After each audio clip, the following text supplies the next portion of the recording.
Welcome to the Best Business Podcast, the podcast for established marketers, entrepreneurs, and CEOs, the ones who want to join me in my mission to create 200 new multimillionaires who solve world problems with entrepreneurship. If that's you, then this podcast was created to give you access to the tools, training, strategies, and tactics you need to achieve multiple seven-figure profits as soon as possible. This world needs the best business you can build, so please get ready, open your mind, believe you can do this, and let's build a better world together for future generations. Hello everyone, thank you for joining us today. Of course, as always, I'm Daryl Urbanski, and today we are joined by Brad Martineau. And Brad and I have known each other for a number of years, way back in the day, kind of when we were both getting started out. And so I'm really excited to introduce you guys to him because today he's here to speak with us and share some of his wisdom. And he is like me. He has a passion to help entrepreneurs. And specifically what he does in his businesses is help them build more systematic and efficient businesses so they can make more money, save more time, and enjoy life as they see fit. He's a phenomenal member of the community. He's a wonderful father of 5 beautiful children. He's been a long-time advisor and friend of myself. And he's also co-founder of 2 different businesses. One is called Plus This, which is a software as a service company that helps entrepreneurs and marketers automate their marketing and leverage their time and energy. And then he also runs an agency called 6 Division. And I was there when they launched, and he's got a great track record himself. I mean, you have to correct me if I'm wrong, Brad, but I think you hit 7 figures in your first year of business, which is very commendable. And you're just a die-hard marketer that just really loves helping people, and you're just really into business. And even right before we started this recording, we were just already going off riffing about, some of the decisions that we're looking to make, right? Because it's certain key things you do in business that really can make the difference versus just doing the wrong thing over and over. We're talking about the premium on time versus money, but we'll jump into that in a second. Brad, I just want to say thank you for your time. Thank you for joining us. How you doing, buddy? I'm doing well, and thanks for having me. I'm excited to be here. Yeah. For sure. For sure. So, I mean, I know a bit of your story, but what I don't actually know is what were you doing even before we met each other? For the people listening to the call, I've known Brad probably somewhere around 5 years. I've known you, Brad, probably a bit longer than you've known me. 2010 is when we first did work together. It's been about 5 years. That was when we were talking about doing the map for the martial arts school. That would have been 2010. And my guess is we crossed paths before then. At some point. So my kind of business world career, whatever, starts with initially I was at University of Phoenix and I was doing online admissions counselor. This is back in like 2002 when I really first started. It was my first real job, and I realized really quickly how much I hated it. It was one of those like soul sucking jobs that I think is super important for everybody to have one because it helps you. If you don't have that, then you'll get stuck into thinking that something that's good is crappy. But when you have real crap, then you realize like it gives you the right kind of spectrum. So I was there for, I did what most people do when they're in a job that's sucking their soul. I stayed there for like 2.5 years because somehow that makes sense. I don't know. But I was there for 2.5 years, and then I was talking with my brothers, and they were talking about a company that they started, and they needed a new person to be their entire support team, and it was Infusionsoft. And this was back when they had 6 employees, but their support team, which was one person, was leaving. They needed another one, and the offer was less money and going from benefits to no benefits. And I went, and then again, I did what most logical people would do. I took that job, so I took less money, and I had a couple of kids at that point, but took less money, no insurance, no benefits, and started working at Infusionsoft, and I was the 6th employee there.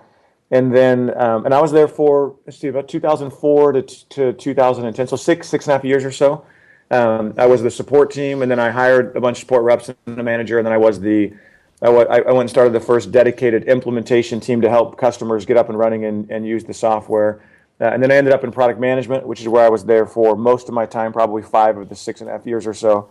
And product management is a fancy term for, my job was to work with customers and figure out what was working in their business. I'm the guy that sat in all the masterminds with their top users, the GKIC group, the Perry Marshalls, the Sean Greeley's, the Dan Bradbury's, the Rich Sheffrins, the John Allen's. All those people would come out and talk shop about what they were doing in their business and also what they wanted the technology and the software to do. And so I got to understand what works in business, and I got a front row seat to a lot of businesses that didn't work. and then on the flip side, my job was to go work with the developers and figure out how to build better features to help people. So I got front row to business strategy and front row to technology, and I was involved in every single feature that came out of the software for about 6 years. So that's what I was doing immediately before we met, and that led up until about 2010, and then March 2010, they hit that first quarter.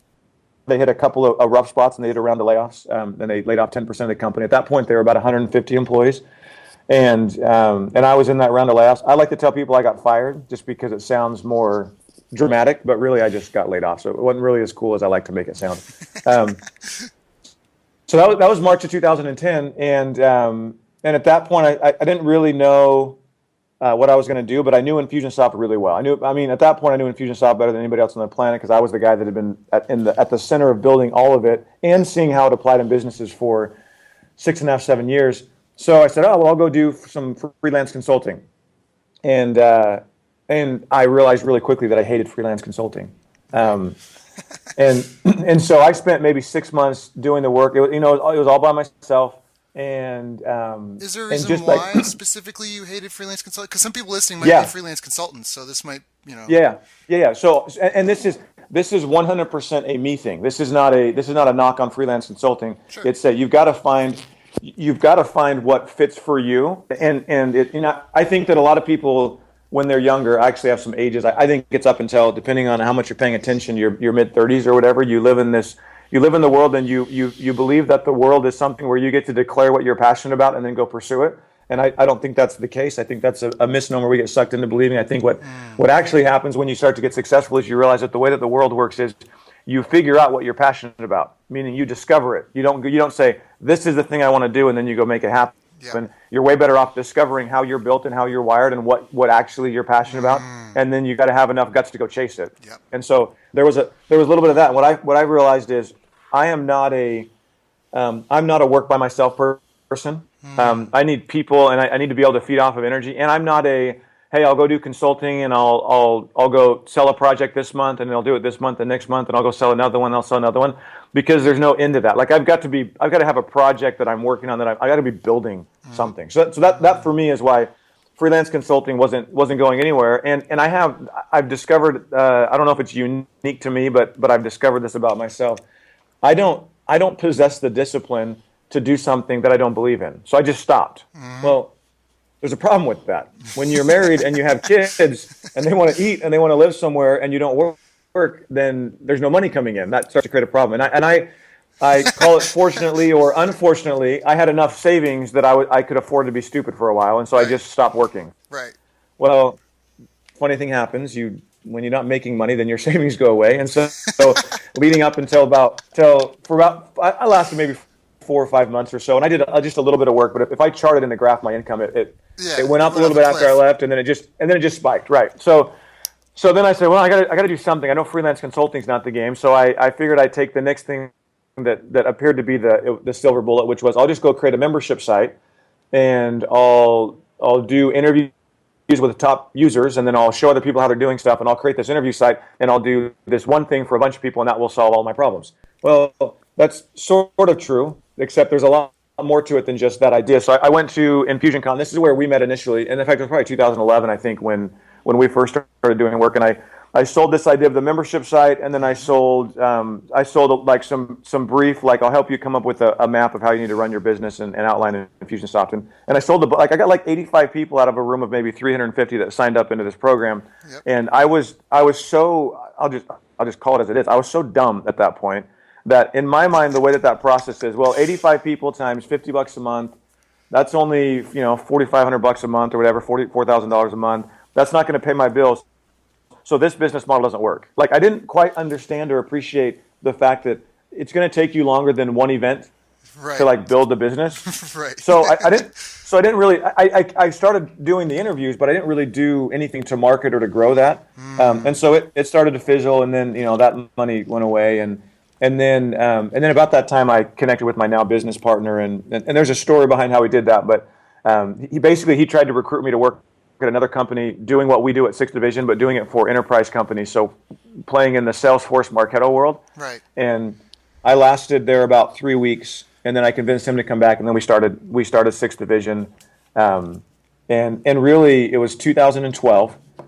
We had Sixth Division had been around legally as an entity for 4 months or so. We've been working at it for about 6 months.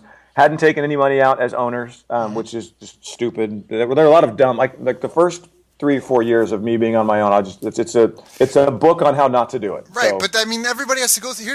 Because so many people get caught up though. The thing is that you still walk through it.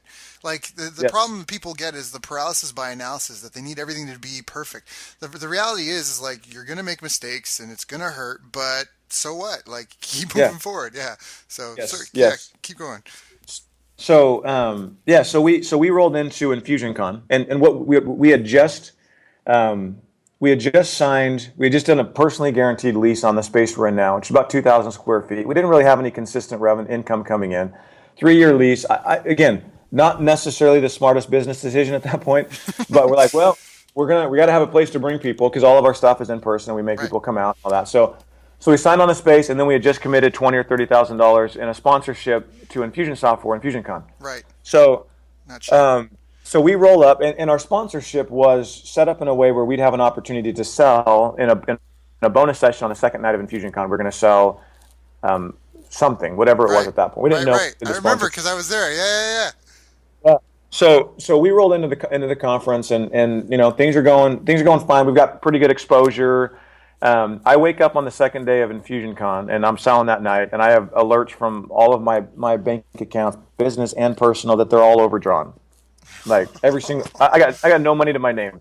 Yeah. Which is great. Yeah, exactly. So I was like, all right, well, this better work tonight, and it did. It went like that night. We went and we sold, and that really set us off. And then from there, we basically had made no money up until that point. This is about March, so really we did our first 7 figures from about end of March, April, basically through the last 9 months of the year. Right. And we've grown 40 or 50% every year since. Now, I've found that when I tell this story, if I don't add some follow-up, people think, oh, he just happened to have this lucky event, and then everything was peaches and cream. So of course, because it's that easy.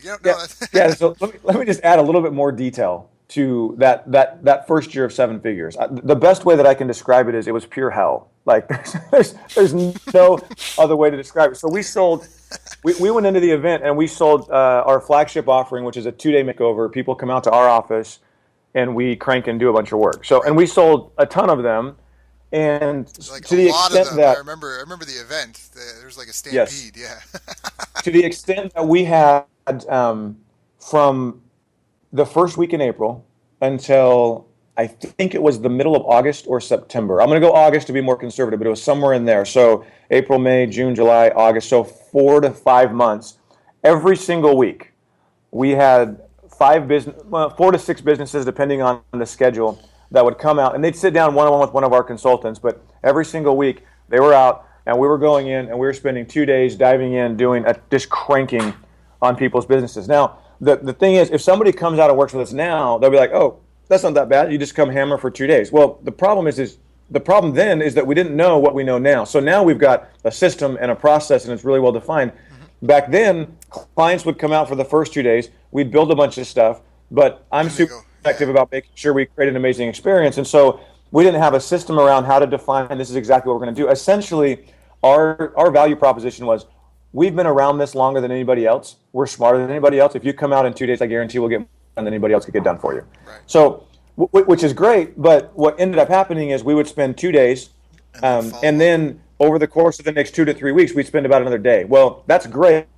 That's fine, except when you spend the 2 days, and then you've got to do your marketing, and you've got to do your sales, and you've got to go get revenue, and then that starts to stack up. Like it's interest, but in the other way. Yeah. It's more like debt. So started to... Because then their follow-up starts stacking up on you too, right? Because every week you got a couple more weeks of follow-up, and they're not eating up like a lot of time, but it's like a couple hours here, and it's interruptions in your day. Sorry.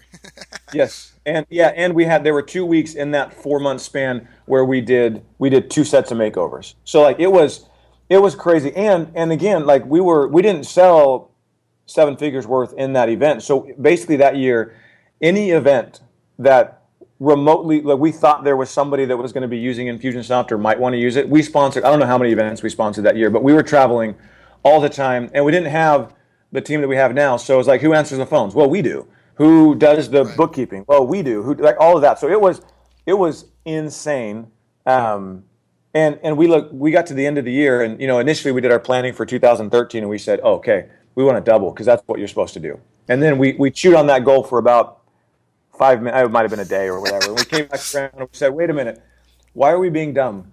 Yeah. Like, there's nobody else that we need to please with this except ourselves. So we said, look, we just want to do the same thing again, grow by at least $1, but we want to cut our schedule in half.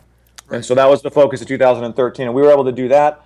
And then in 2013 is when we got my business partner out of doing the services work, which was a major shift, like accomplishment for us, because he's not an implementer, he's a marketing and sales guy. So we got him out, and then 2013 we had to go through and do some cleanup and kind of not really gutting, but gutting of our team and really starting to establish a really good team. 2013. 2014 is when I was able to step out of actually doing the services work and start to think more strategically about the business. And now as we go into 2015, we're kind of poised and in a situation where we got a lot of different opportunities. We got a really solid team, but it's just like, I think of it like when a plane takes off, or like if you got a fighter jet in the movies when they're like trying to pull up and you've got a tremendous amount of force that's back. That basically is what it's like. Right. And I'm convinced that there's no way to get around that. Right. Like, it just is what it is. If you want to build a business, there's going to be that resistance. And I like what you said. Like, it's something you have to go through. I've got my 5-year-old. His birthday's coming up in a month or so, and he wanted to go write down what he wanted to do at his birthday party, and he was saying, well, I said, well, just go get a piece of paper and write it down. No, he can't. I mean, he can kind of write, and he's starting to like point out words like, hey, Dad, I know how to spell this. I'm like, sweet. How do you spell it? And so he's like, well, Dad, I don't know how to. And he was super worried about making sure everything was spelled right. I'm like, dude, just sound it out. It doesn't matter if it's spelled right. Like, you're going to get it wrong, and you're going to learn it later. And so I've got his sheet, and it is a riot, the way he's spelling stuff. But it was the same thing. Like, even at that age, he has this natural tendency to say, no, I don't want to do it wrong. I'm like, I don't care if you do it wrong. I'd rather that you do it, and then you'll learn how to do it better. Like, let's just get an attitude of like, I have an idea, I'm going to go run with it, and realize that the biggest enemy of accomplishing anything great is the time you spend trying to decide how you're going to do it, in my opinion. So that bouncing back and forth, like, no, just pick something and go with it. You will discover faster whether or not you're doing the right thing while you're doing it than trying to think about it in your head. Yep, no, exactly. And in fact, I have a client right now, and that's one of the things that I love about him the most is that he's fearless in that respect. It's like you tell him what to do, and it's done. And even another guy I did an interview with, you know him as well, Dan Fagella. He was one of your clients at one point. Yeah. Yep. Yeah, like he's been a white rabbit for me in that sense because he's done. What? Like 24 hours later, done. Yep, no done. Well, it wasn't right. It's not pretty, but hey, my half-assed, poorly implemented, completed action is better than your no action. Right. Which is huge, right? I mean, it's huge. Right. At the end of the day, it's piling up actions.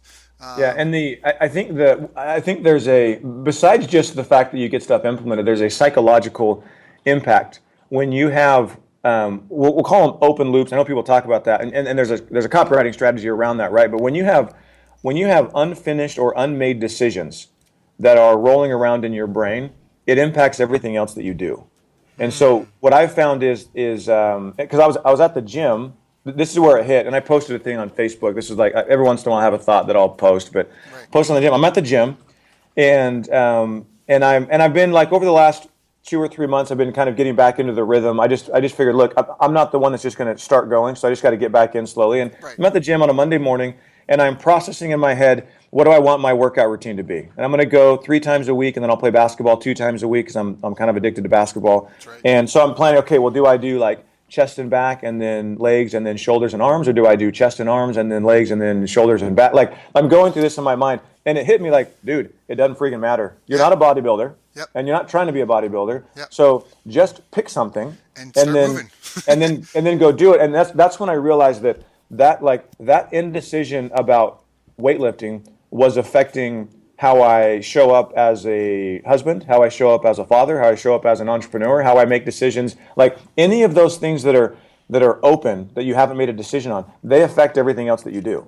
And so developing and cultivating an attitude of, I've got a decision, I'm going to look at it, and with the amount of information I have right now, I'm going to make the best decision, and I'm going to commit to it, understanding that that decision is not permanent.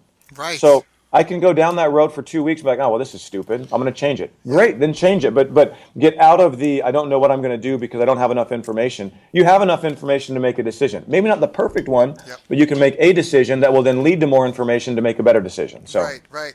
And I get that all the time. I mean, I learned that when I had my martial arts school. I'd show someone a technique, like a teacher class a technique, people would be drilling it, and someone would do it twice, and then they'd call me over and they'd be like, hey, am I doing this right? And I'd watch them, and as long as they were able to do it, I was like, you know what, play around with it, do it 15 to 20 more times, then call me over. You know what I mean? Like, right. I guarantee if you do it 15 to 20 more times, it'll be better than that one you just did.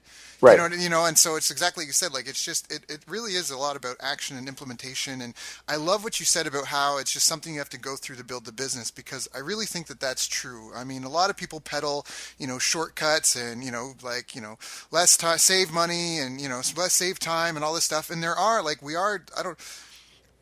I don't want to discredit those because it's valid. I mean, I've had people teach me stuff, and like even with you, it's shortcutted my learning curve. But for some reason, it still takes the same amount of energy to get where you want to go.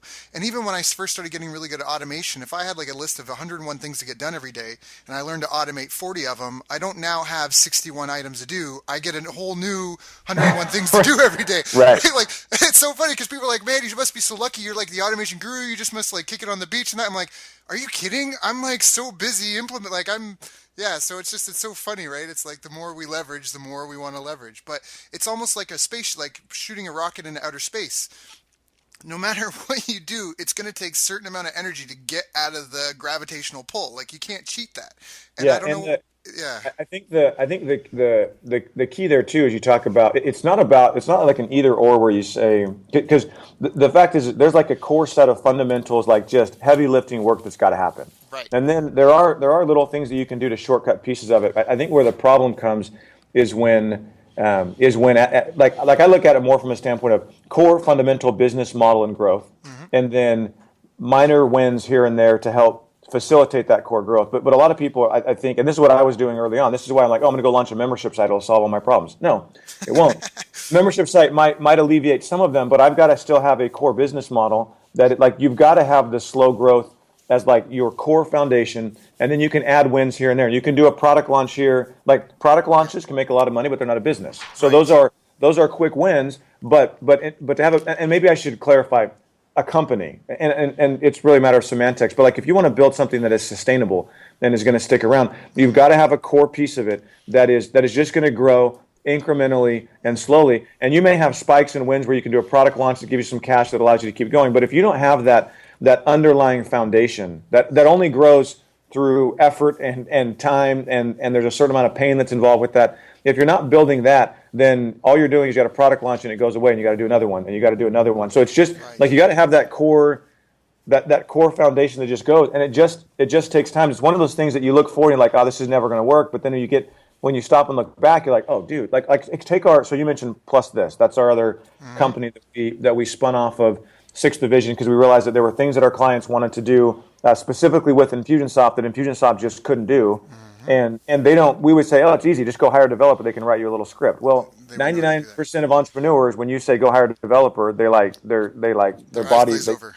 Well, they end up in the fetal position sucking on their thumb, right? So and so what we did is we started to build those. We hired the developer, we started to build them, and then we would give them to them, and then they wouldn't know what to do with it. So we're just going to make a product out of it. Well, that was a year and a half ago.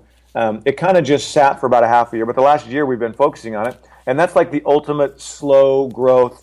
There's no it's like, yeah, I'm going to add $50 a month here, $50 a month there. But now we stop and look back a year and a half later, and we're sitting on an engine that is just above break even with once we get the entire team built out, it's just above break even. And then you just grow from there. So it's one of those, that is something, and we could go do some launch around a particular product to do a spike in revenue here, but you can't ignore that core fundamental engine that's going to continue to grow. And it just takes time. It just does. Yeah. Yep. No, I agree wholeheartedly. And Brad, you see inside so many different businesses and help so many entrepreneurs. And I mean, and that's something that we've even kind of glazed over because we're talking about the strength and energy and effort you put into growing, sixth division and plus this. But even more than that, you already had years of experience helping entrepreneurs beforehand, right? So you had, I mean, when we talk about market research, you knew your market so well. So what are some of the biggest challenges and things holding a lot of people back, do you feel, from your experience? Oh man, that's a great question. All right. So things that hold people back. I mean, so we've talked about some of them. You got an element of fear and indecision that is like we've got to make sure we touch on that as part of this answer because Yep. that's one of the biggest things.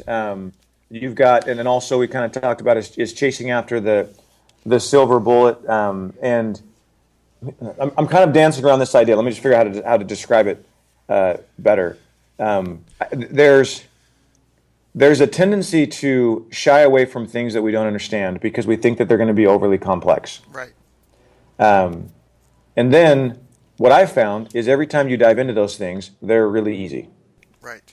It's just not nearly as hard as you made it out to be. And you spend all of this time fretting about it and losing opportunity costs in your business. Whereas if you just turn and you just dive into it, you can figure stuff out to move your business forward a heck of a lot faster. Right. If you just go attack the things that are the scariest, just go attack them, and you'll find that they're not scary, and two, you make massive progress in your business when you just go turn and chase those. Right. Right.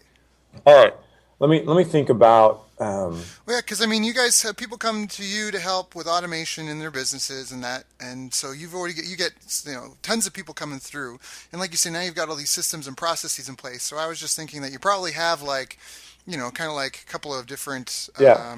Like, So yeah, so here are the main things. We actually created a presentation, and like we have like it's a thing called the 6 Laws of Small Business Success, which translated is the 6 things that we see people screw up over and over and over again, and if they would just stop doing this, then their life would be a million times easier. So I'll just kind of run down those because and these are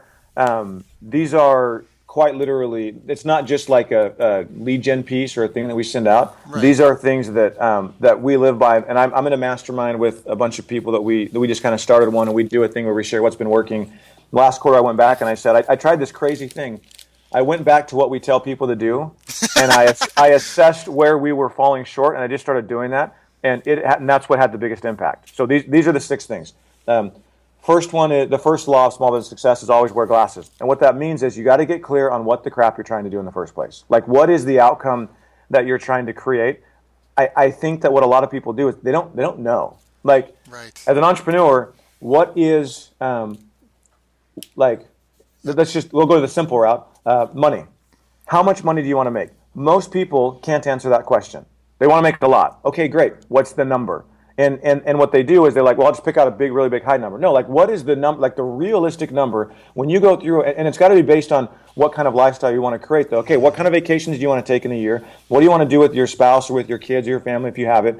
What kind of house do you want? Like, what do you need? What does that number look like? And they actually have that thing posted, and it's a thing that they're looking at, and they're constantly, that is what this business needs to produce. And I'm going to make all of my decisions based on making that happen.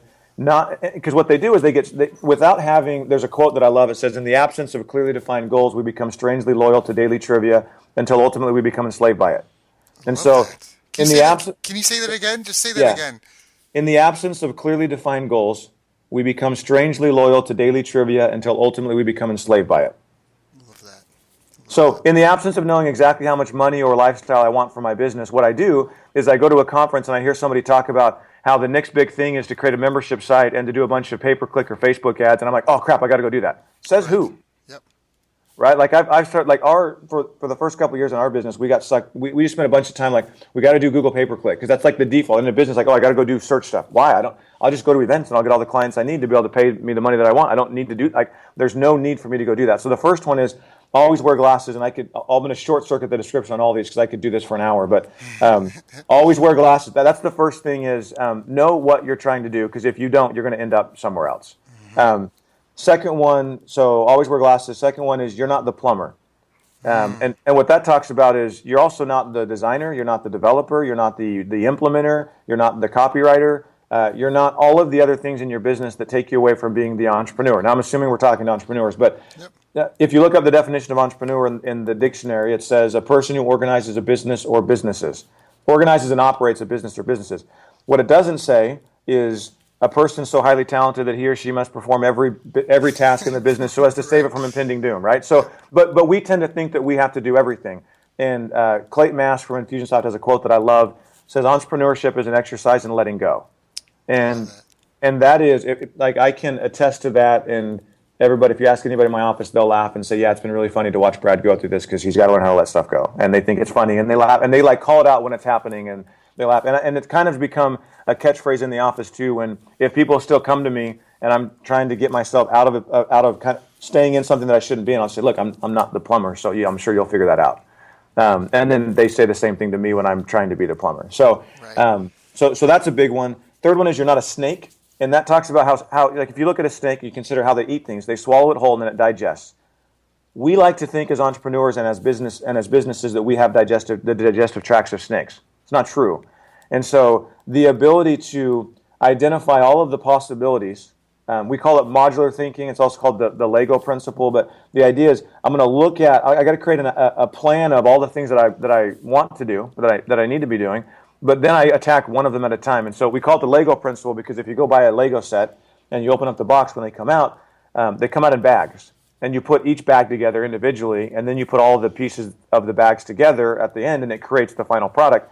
And I think Lego's got, like, for me, it is the single greatest skill set that you can master if you want to kind of control the chaos that comes with entrepreneurship, is the ability to look at your entire business and see it for bags that it is, the individual components, and then be able to, and this is the critical piece, be able to focus on one bag at a time while ignoring the other ones. Like you can master that, because what entrepreneurs try and do, like overwhelm inherently, is I've got too many things I'm trying to juggle in my mind, and I don't have enough brain power to process it. And we think that we can process all of it, and you just can't. Like my brain can process a lot of stuff, and I get like I just can't. So the ability to create a framework, and this is what we do a lot with our clients, is here's a framework of what your business looks like. Now, which part is going to have the biggest impact if we go attack it? And we're going to focus on that, and we're going to ignore everything else. Because everything else is already running in whatever current state it's in. Let it continue to run. Let's go improve this one piece. And then we'll zoom back out and say, okay, what's the next piece we should go? And then we'll zoom into that next piece. So that ability to remember that and not try and conquer everything at the same time is massively critical. Number 4 is you cannot implement strategy. And what the easiest way I can describe this one is you go to a conference, because everyone's been to conferences. You go to a conference and you take a ton of notes, 3, 4, 5 pages of notes, and you're super stoked about them. And then you say, okay, I'm going to go implement this. Most of what you take in notes is strategy. Right. And then it fails, right? You get back and you try to start implementing something and it falls apart and you get frustrated and all that. And the reason why is because, like, if you think of the analogy of building a house, if I take my house account and my Pinterest account with all my pictures and a napkin drawing and I give it to a general contractor, he's going to be like, I can't do anything with that. Right. He's going to tell me I've got to go to an architect who's going to take my idea or my strategy and turn it into an actual plan. We call it an executable blueprint. And then I can go build against the executable blueprint. So that ability, like, and it just, at the end of the day, it takes discipline. It takes discipline to stop and say, okay, if I'm going to be able to implement quickly and make these things happen, I've got to stop. I've got to be methodical about realizing I can't do everything. So I'm going to pick one thing off of the shelf of what I could do. And then instead of just running and trying to implement, I'm going to stop and I'm going to create this executable blueprint. And then I'm going to go implement. And that takes a tremendous amount of discipline because we feel like we're going slow, when in reality, the fastest way to implement a bunch of stuff is actually to not implement first. Right. It's to stop and blueprint and then go implement, or create a project plan and then go execute against the project plan. But if you don't do that, you just overload your team or you overload yourself, and then you do a bunch of stuff, but you don't actually accomplish anything. Right. And that I have a buddy that I grew up with that was like, he was a world competitor anyways in like riding lawnmower racing, like just like jacked up lawnmowers. But he had a quote that he said that I loved all the time. He said, "Slow is smooth and smooth is fast." And that was his whole thing. Like he just practice slowly to get it down really smoothly, and then you can do it at lightning speed. So it's almost like what you're saying. Like we think it's slow, but no, by slowing down, you can have a smoother process of implementation, and that will give you speed as it compounds over time. I'm still on that one for sure. Slow is smooth and smooth is fast. That is amazing. So, and that, like, that's critical. The 5th thing we talk about people all the time is ninjas don't start as ninjas. And this kind of goes to what we talked about. Like, you go to conferences and see what really cool people are doing. I found that I'm not interested in what they're doing now and the stuff they're sharing. I want to get into a conversation with them, and I want to say, okay, when you were my size, what were you doing? And how Right. did you go from where you were to where you are? Because people, you got we both know Jermaine. Jermaine Griggs does some crazy, amazing stuff. Oh yeah. You don't start there. He's only able to do that stuff because he spent 10 years going like figuring out all the process. And so I'm much more intrigued by what people were doing when they were my size and what they would do differently at my size if they were to do it again than what they're doing now. So that's a good thing to remember and know that probably 80% of the stuff you hear at conferences, your business is just not ready to do. Otherwise, you'd be on stage sharing it at conferences. Right. Right. Right. And then the last one goes to what we already talked about, which is the map appears when the car is in motion. You're never going to have enough information to finish anything important before you start it. So you got to make sure that you get comfortable with getting into that. Okay, I made a decision. I'm going to run with it, and then I'll get more information. The map will appear, and then I'll make a better decision. Then I'll make a better decision. So in summary, the six things that I would say if I were to wrap it all up is know what you're trying to accomplish and not what you're trying to do. There's a key distinction there. To know what you're trying to accomplish and then create a plan of what you're going to do to make that happen. But don't ever lose sight of what you're trying to accomplish and just get stuck in doing stuff. Second is know that you're not possibly going to be able to do it all by yourself. So just get comfortable with that and get okay with letting stuff go and letting other people do it. Know that you can't do everything right now. So pick the most important, focus on it, then pick out the next and most important. Make sure that you're not trying to implement an idea, but you've actually converted that idea into a blueprint and then go execute against the blueprint of the project plan. Stop trying to be a ninja straight out the gate and then just go do it. Yep. Go start. Yep. Yeah, that's an awesome list. I love it. I love it. And it really does highlight a lot of key points. You can tell that it's been developed over time because every time you're talking, I either could think of either instances I've committed to those or I know people that's exactly what they're doing or what they've been problem. Right now I know two buddies I need to call and just give them a kick in the butt because I already know where they're at. I'm like, Yep. yeah, so that's awesome. Yep. Yeah, very, very cool. Man, that is a great list. So did you come up with that with your business partner or how did you kind of develop that? What did it ever change? Was it ever like 12 steps and then you narrowed it down to 6 or what? No, it was always six. Largely, everything we do is in six because the sixth division is part of the branding. So it was always six. It has changed a little bit. The specific item, the ideas haven't changed all that much. Let me think. The way that we label them hasn't really changed.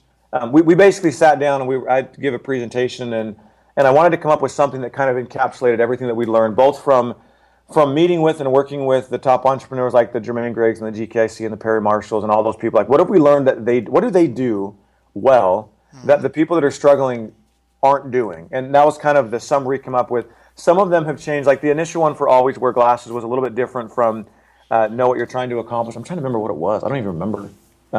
It had a different emphasis, but as we started to dive in, realized that wasn't really quite right. And I'm chewing on it. I may make a slight amendment when we look at it as the 6 laws of small, because it started as the 6 laws of implementation, how to implement a bunch of stuff, and then we realized we were like, this isn't just implementation. Like you could call it the 6 laws of success in life. Yeah. Oh yeah.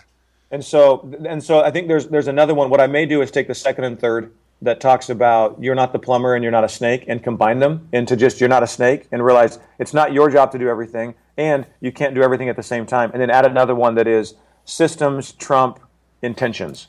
And have it be like, because the key to success, when I look at it like in terms of business success, life success, and anything, the more you can create systems where you don't have to think about what you're doing, you just go do it, and the more you can automate or systematize the mundane decisions that don't actually provide value, then the more successful and the more happy you'll be in general. And so I looked at it like, how can I have the 6 laws of small business success and not have one that specifically calls out the importance of systems and automation? And it was because I just assumed that because they started as the 6 laws of implementation. So that may tweak, but really it was just born out of the fact that we've interviewed and spent a lot of time working with a lot of highly successful entrepreneurs, and we've worked with a lot of businesses, and we've seen a lot of stuff, and we just said, look, everybody does the same thing. We like to think we're unique, and we are in the fact that our business is in a unique niche, but we all face the same problems. They just show up looking differently. That's right. No, a business is a business is a business, and that's something that I'm sure you've heard before. A lot of people say, "But my business is different," and what you do as a service or what you sell as a product may be different, but the plumbing, the structure, the foundation, the way it's put together, the skeleton of a business is in a lot of ways. It might be industry specific, but it's really the same. I mean, it's all sales and marketing and client fulfillment. And when you mentioned systems, I was going to ask, are there like three key critical systems that everybody that walks through your door really needs, or something like anything like that, just to help out the listeners, like some sort of, they're like, great, I need systems. Where do I start? What systems do I need? That's a great question. No, we don't have we don't necessarily have something that is templated like every business comes through, mostly because the people that come through our doors, we're helping them dive into their business specifically. So as I'm saying that, though, I'm realizing really we do. It's just not. We don't have one that we're like, hey, just go do this, and it's the same set of emails and it's the same whatever. So what we help people do, and it goes back to always wear glasses. You got to know what you're doing. We start off when people come in, and our business is all about helping people leverage systems and automation in their business, and we focus on Infusionsoft right now, although that may not be the case forever as the tool. But we focus on helping people leverage systems automation to create experiences for their leads, prospects, and customers. Because ultimately, the only true differentiation that you have is the experience that you can create for your leads, your prospects, and your customers. So as we do that, the key is just to start and create a plan. And we call it identifying basically what your small business success playbook looks like. And so we go through and we attack. We look at the business and divide it up into 5 divisions. It's marketing, sales, fulfillment, finance, and then internal, which is hiring and managing your employees and all that kind of stuff. And then we go across and we say, okay, let's identify what the different plays are in each one of these. What are your fulfillment plays for the products that you're delivering? And again, it all goes back to, you've got to start with what's going to have the biggest impact. And depending on the business, if we got a business owner that comes through that can drive a boatload of leads and sales, but their fulfillment sucks, then we're going to dive in and look at fulfillment, but it is going to be unique to whatever they're fulfilling, and unique in terms of their content. But we want to create systems around that. We may have other people that have an amazing product, but they're broken in terms of getting people to the product. So we end up focusing on the marketing and the sales side. So I don't know necessarily that we have a specific system. When we look at like the life cycle of the customer, we're really kind of looking at, we end up taking the templates from a lot of other ones. We're always going in and saying, okay, which one of these systems is going to be the most impactful? I would say, if I were going to go give advice to people, I would say you got to go look at your business and considering 3 things: what is going to drive more revenue, what is going to make me more efficient and help me save time, and what is just going to give me peace of mind because I actually know what's happening. Like, where do I not have visibility? Considering those 3 things, which component of your business is where you should go focus? And it goes back to, you're not a snake. So stop trying to fix everything. Just put your business out in front of you, at least in your mind, in your mind's eye, and say, okay, where am I hurting in terms of those? If I'm making enough money and I don't need more money right now, I'd rather have a better structured process so I can save time. Figure out which part of your business you need to go put some systems or some automation around to do that, and it will kind of change.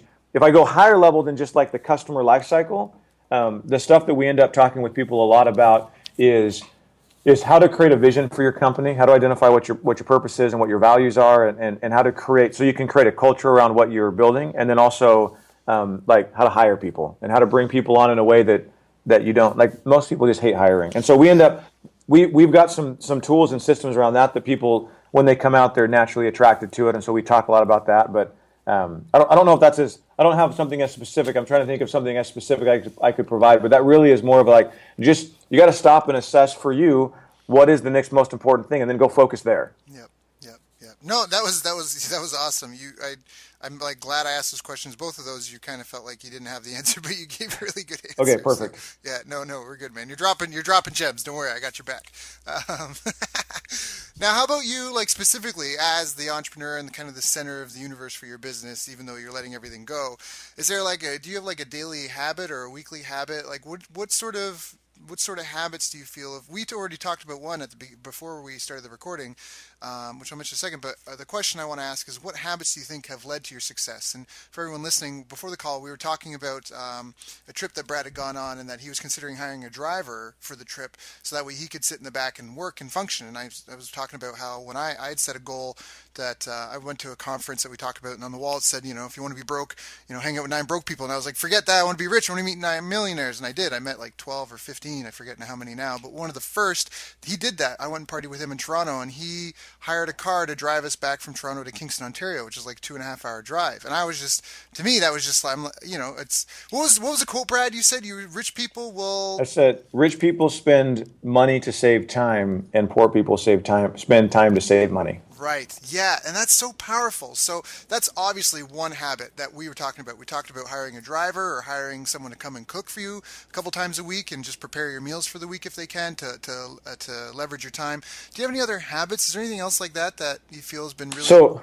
Yeah, I've got an idea, but I want to preface it with the disclaimer. So one of our core values here at Sixth Division is humble eyes.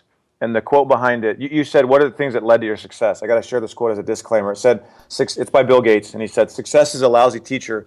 It lulls smart people into thinking they know what they're doing.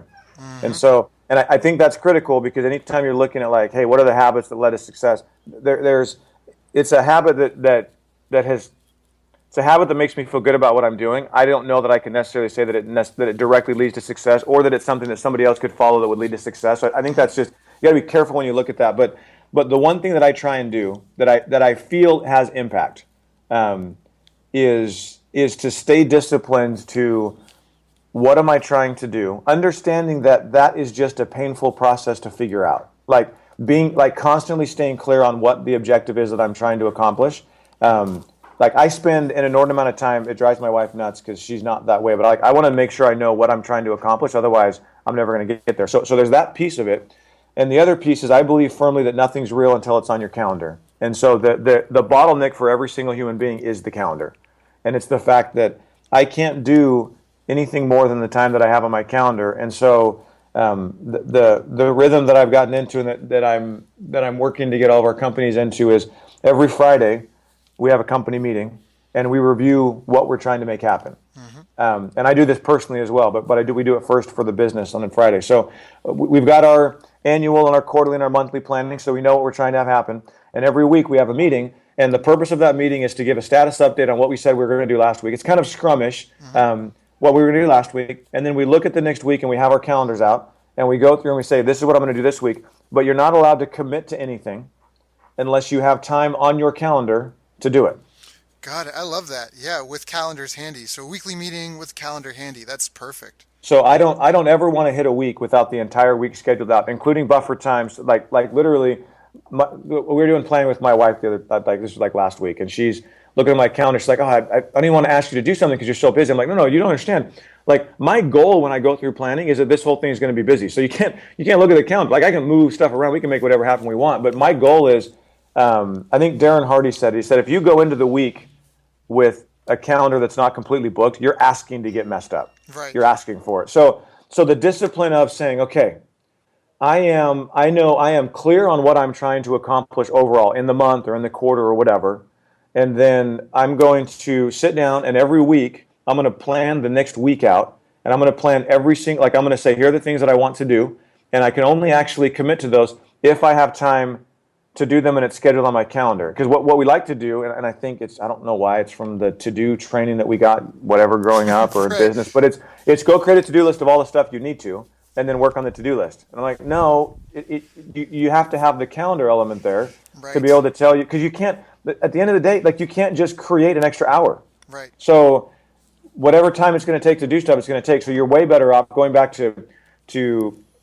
slow is smooth. No, slow is smooth and smooth is fast. Is that what it was? Right. Yeah, that's it. Slow is smooth, smooth is fast. So you get comfortable with, hey, I'm not going to commit to do 5 things every day this week. I'm going to do 1 thing every day, and I'm going to nail it, and I'm going to finish it, and then I'm going to move to the next one, and I'm going to move to the next one. And the week is so much easier if you go into the week. Like I don't think we realize how much extra baggage we carry when we go into a week with the to-do list that deep in our gut we know we're not going to be able to get done, but it eats at the back of our brain. Like you can just remove all of that if you just open up and accept the idea that you can only do 3 things this week. Okay, I'm just going to go do those. I can't do that stuff. And the fact is worrying about it or committing to do it knowing that you can't do it, at the end of the week, you're still not going to be done. You're just going to be like, how do people get stuff done? The way they get stuff done is they don't overcommit. Yep. They just get clear on what they can do and they have a calendar there. So that I think is probably the thing for me that has the biggest impact for me is getting down to running everything off of my calendar. Yeah, that's awesome. No, and that's a great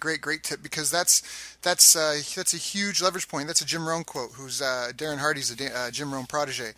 He say, never begin your day until you finish it on paper, and it's for that exact reason, because that way, at the beginning of your day, by at the beginning of the day, you already know how your time is allocated. You know what your goals are, your objectives, and things come up. You might have to drop something, but you know what I mean. It just minimizes that waste. So I love that. I've got this 5-minute journal, and it's just the 5-minute journal, and I love it because every morning you write in it. You date, there's a quote, but then you write down 3 things you're grateful for, and then you write down kind of the 3 things that you want to accomplish for the day. I forget what it says, but that's why I use it. Yeah, it's like, what would make today great, and then it gives you 3 options. And I always write my goals for the day. I only have 3 goals every day, and then and then you write an affirmation. And I just think that that's so important, because exactly like you say, it's so easy to get sidetracked. Can you say your quote again? In the absence of clearly defined goals. In the absence of clearly defined goals, we become strangely loyal to daily trivia until ultimately we become enslaved by it. I think it's by a guy named Robert Heinlein. He's an author or something, I think. Got it. I love that trivia. Anyways, I'm gonna listen and write that down. That's definitely going. You got one, and I got one. That's definitely going into my repertoire. So that's an awesome. That's an awesome tip about the time management. Brad, thank you so much for just sharing so much with us today. What are you up to today? What are you excited on? What's on your calendar for the next kind of quarter, I guess? Way too much travel. We got a lot of stuff going on. So we're taking we've spent the last 4 years at 6th Division really creating and fine tuning and having a deep understanding of how to implement and creating systems around implementing processes to convert leads into prospects, prospecting customers, and really focusing on the implementation aspect of it. And so we haven't really been selling that just as a product people can just go consume. It's only been available for the people that come and do our services work. So I'm excited because, one, I know that this will revolutionize the way that people go about, especially, again, primarily talking about targeting Infusionsoft users initially, but it'll be something we can take to other people. But it's going to change, and for the people that have access to it, it already has changed how they look at their business and how they think through the process of being able to implement automation and systems in their business. So we're going to open that up as a standalone product offering, and we're also creating a bunch of tools that are directly tied to that will dramatically change what it takes to get stuff implemented, which I'm super excited about. We've got some cool stuff going on with some partners. We're doing a lot of stuff with Infusionsoft. We're starting to do some stuff with Digital Marketer. We're doing stuff with different people that this has me super excited. And then we've got some other software. This is the year where we start to branch out away from just doing Infusionsoft implementation. We've got a partner that is a master of hiring and team building that we've taken a lot of this and we've implemented in our company, and we're going to go create a product around that will go change anyone that needs to do hiring and is just dreading it, which basically 99.9% of all entrepreneurs. There's a product that will completely change how that happens. We're going to go into a product around how to do vision and then execution rhythm inside your business to make sure that you can identify what you're trying to accomplish and actually get it done. And then we've got a couple of software products on the software side that will start to venture. So we're going to start to we'll spin off a couple of additional companies this year that are kind of under the 6th Division umbrella. And really, I think this year really start to make a massive dent in our overall objective, which is to simplify what it takes to run a small business. It's not it's going to be hard. It takes hard work, period. Yeah. But what we can do is start to simplify and remove the confusion and help people gain clarity around what needs to happen and in what order, so that they can just go attack and not be in that state of, well, I don't really know what I'm doing. I don't know how to do this. We want to remove that so they can just go put in the work and then get the results. Right. That's an awesome goal. And it's just it's that, Brad, that's why I wanted you on this call, because you're just such a great guy and you just really do help a ton of people and you definitely know your stuff. And it's just an honor and a pleasure, of course, to be able to share some mind space with you. So if people want to get in touch with you, what are the best ways to reach out? Best way, if you go to 6thdivision.com, there's a place that you can opt in. If you want to talk about getting help in your business, you can go to, there's a place where it says contact us for a consultation or whatever. If you want to, in the social sphere, pretty much anything at Brad Martineau, so Twitter, Instagram, Facebook is slash, I think it's slash Brad Martineau. I think that goes there. Any of those work, or you can email me. It's brad@sixthdivision.com.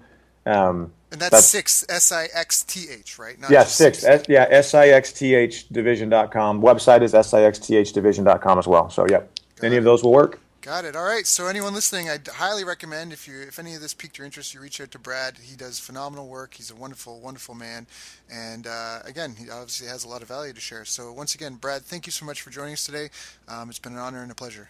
Awesome. Thanks for having me. And I'm sure you going to traffic and conversion? I'm planning. I've got to. Well, Yeah. we'll see. We'll Yeah. see if you make it there. Got it. All right. Well, I'll see you there if you are there. And if not, I'm sure we'll cross paths soon. So, Sounds good, brother. all Sounds right. good. Cool, man. You've reached the end of our interview. Now, first, let me thank you for listening. I appreciate and respect you more than you'll ever know. And now I'd like to ask you a couple of questions. First, what 3 lessons did you just learn? What 3 aha moments just jumped out at you? Second, what can you implement for yourself and your business in the next 24 hours? Third, what can you give to someone else to help you with, or give to them to just do it for you? Whatever it is, remember taking action is the secret sauce to results. Now, if you think this interview would be helpful for a friend, please give them a link to it. It'll help them and it'll help me too. I'd also like to invite you to help me find out more about the challenges you're facing, your dreams, your goals, and how I can help you overcome what's holding you back. We both do better when we know better, and your success is my success. So please reach out and interact. You can visit our website, bestbusinesscoach.ca for Canada or California, where I'm from and where I'm living. You're welcome to also try out one of our paid programs. You can find us on YouTube, Facebook, and pretty much every other social media channel you can think of. You should also subscribe to the podcast, and if you're enjoying them, please leave us a nice review. It really helps. That's all for now. Once again, thank you. Take care of yourself, and remember, the world needs the best business you can build. And I believe in you.